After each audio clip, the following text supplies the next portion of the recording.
Hello student, welcome to our classes. मैं आप लोग को लास्ट वीडियो में एक एमजे पेपर का इम्पॉर्टेंट क्वेश्चन अपलोड करी थी हिस्ट्री ऑनर्स का, और एमएन पेपर में भी वो क्वेश्चन आ सकता है।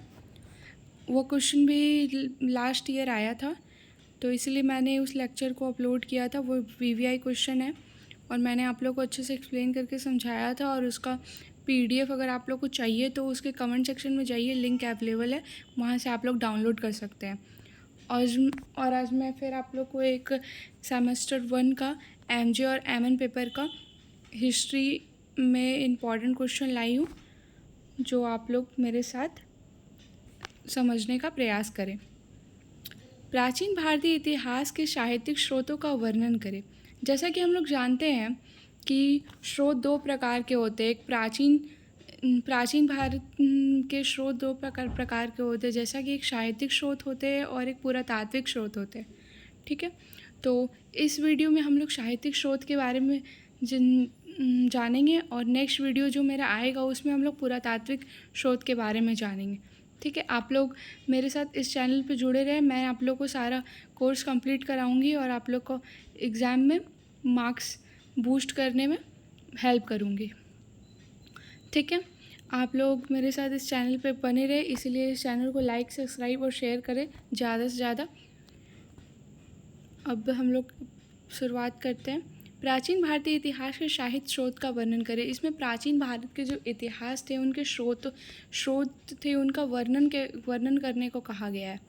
ठीक है, तो मैं आप लोग को ये हैंड रिटन नोट्स प्रोवाइड कर रही हूँ। आप इसको एकदम ईजिली पढ़ें और आप लोग को तुरंत समझ में आ जाएगा। एकदम ईजी वे में लिखा हुआ है, एक बार आप रीड करेंगे एकदम ईजी समझ में आ जाएगा। पहले हम इंट्रो दिए, उसके बाद प्राचीन भारत इतिहास को जानने के साधन, एक साहित्यिक स्रोत, एक पुरातात्विक स्रोत। जैसा हम आपको बताएं अभी कि स्रोत दो प्रकार के होते हैं, एक साहित्यिक स्रोत, एक पुरातात्विक स्रोत। तो इस वीडियो में हम लोग साहित्यिक स्रोत के बारे में जानेंगे। फिर देखिए, साहित्यिक स्रोत को हम लोग दो पार्टों में बांटे हैं, एक धार्मिक स्रोत और एक धर्मनिरपेक्ष स्रोत। ठीक है, फिर धार्मिक स्रोत आ गया। उसके बाद धार्मिक स्रोत में 3 भागों में बांटा गया धार्मिक स्रोत को, ब्राह्मण, बौद्ध और जैन। आप लोग ये मत समझिएगा कि यहाँ पे धार्मिक ग्रंथ लिखा हो। धार्मिक ग्रंथ, धार्मिक स्रोत कुछ भी बोल सकते हैं। ठीक है, धार्मिक ग्रंथ ही मान लेते हैं। धार्मिक ग्रंथ को ब्राह्मण, बौद्ध और जैन 3 भागों में बांटा गया। ठीक है, फिर ब्राह्मण ग्रंथ को देखिए वेद, उसके बाद ब्राह्मण, उसके बाद आरण्यक, उपनिषद, वेदांग, स्मृति, महाकाव्य, पुराण। उसके बाद बौद्ध ग्रंथ को बांटा गया है पिटक और जातक में। ठीक है, पिटक, जातक। फिर जैन धर्म के बारे में छोटा सा पॉइंट लिखा हुआ है। उसके बाद धर्मनिरपेक्ष साहित्य। धर्मनिरपेक्ष साहित्य को देखिए 2 भागों में बांटा गया है, एक कल्पना प्रधान लोक साहित्य, जीवन चरित्र एवं अन्य ग्रंथ, और एक विदेशी यात्रियों के वृत्तांत। ठीक है, कल्पना प्रधान लोक साहित्य, जीवन चरित्र एवं अन्य ग्रंथ में आते हैं अर्थशास्त्र। ठीक है, उसके बाद मुद्रा राक्षस, ये सब एक किताब है जो अलग अलग राइटरों के द्वारा लिखा गया है। ठीक है, कालिदास की रचनाएं।